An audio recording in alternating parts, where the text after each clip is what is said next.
So I wanted to talk about the current because it seemed like it tied into what you were just saying. And it's also in the January 30th calendar discussion is the current.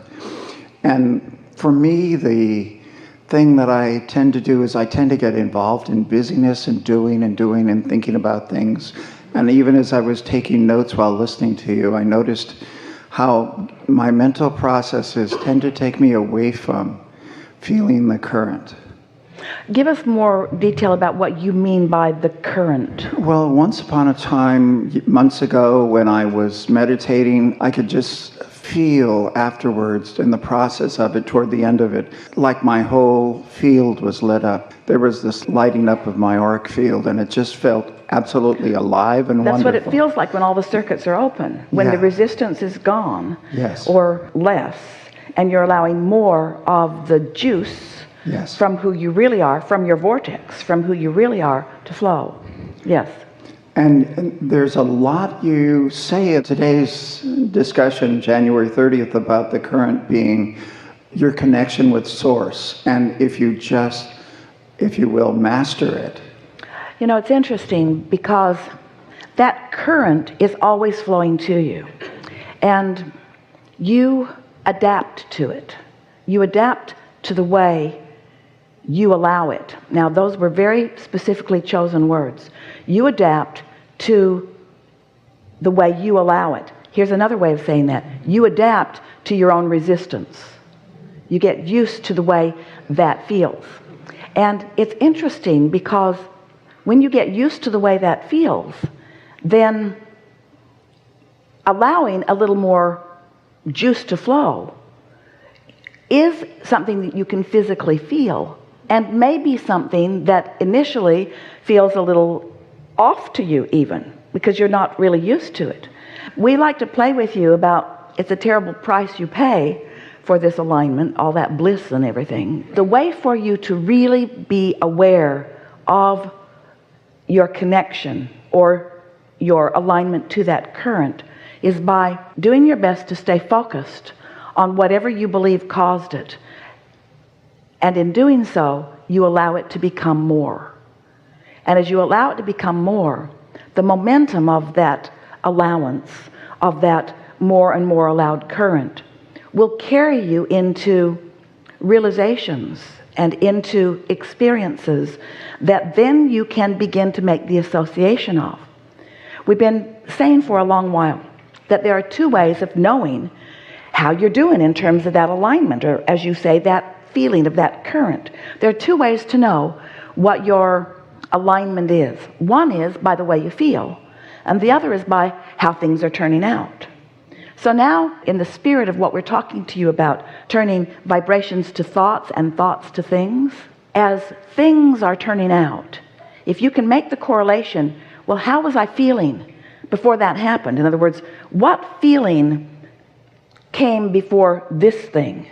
Or what feeling came before this thing? So you begin to master your understanding of your state of allowing. Esther was sitting at the beach a day or two ago. She was alone, sitting in her van, and she went specifically for what you're talking about. She went to feel that current. She went because she knows, first of all, that ocean is wide open out there. And as she faces out there, she knows that there's no resistance out there in those airways at all. And the people that she sees are frolicking in the surf. They're getting better on their surfboards. They're picnicking. She can hear the happiness in their voice as they're walking by. So she knows she's picked a sort of resistance-free zone. So she sat and focused, did a short meditation, cooked breakfast in her van, bask in the fun of that. And then she sat. She opened enough windows just for the perfect breeze. She created what she believed was the perfect environment for alignment with well-being. And then she sat there in perfect alignment with well-being and thought, I don't really feel the juice. She's so used to that.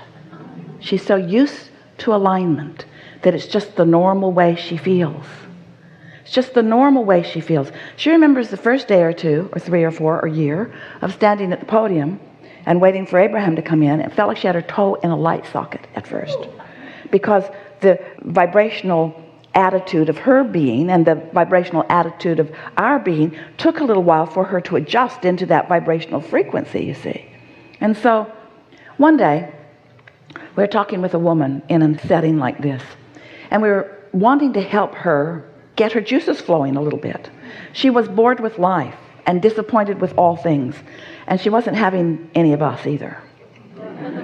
And so we were wanting to suggest things to her that might get her juices flowing just a little bit. So we suggested something, and she said, oh, I've already got that.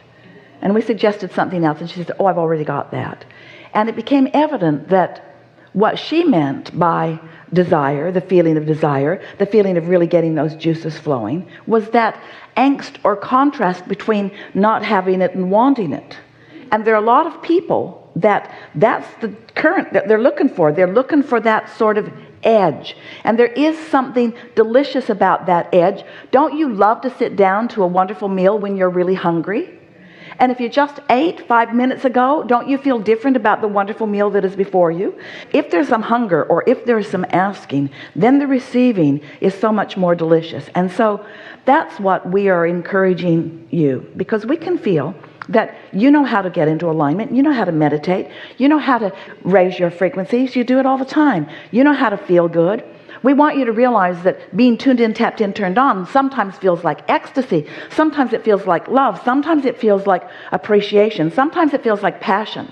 Sometimes it feels like true interest in something. Sometimes it's a feeling of utter fascination. Sometimes it's a feeling of utter well-being, like floating in a sea of contentment and well-being. In other words, the feeling of alignment, that feeling of being tuned in, has everything to do with everything that's going on with you around it. Do you see what we're getting at?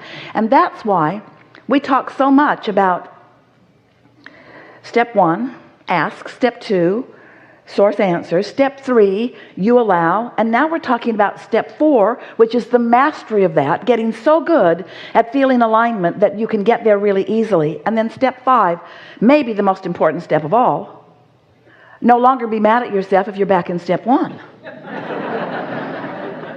In other words, an acceptance that contrast is necessary for the focusing. That contrast is necessary for the feeling. That contrast is necessary for the molding of the clay.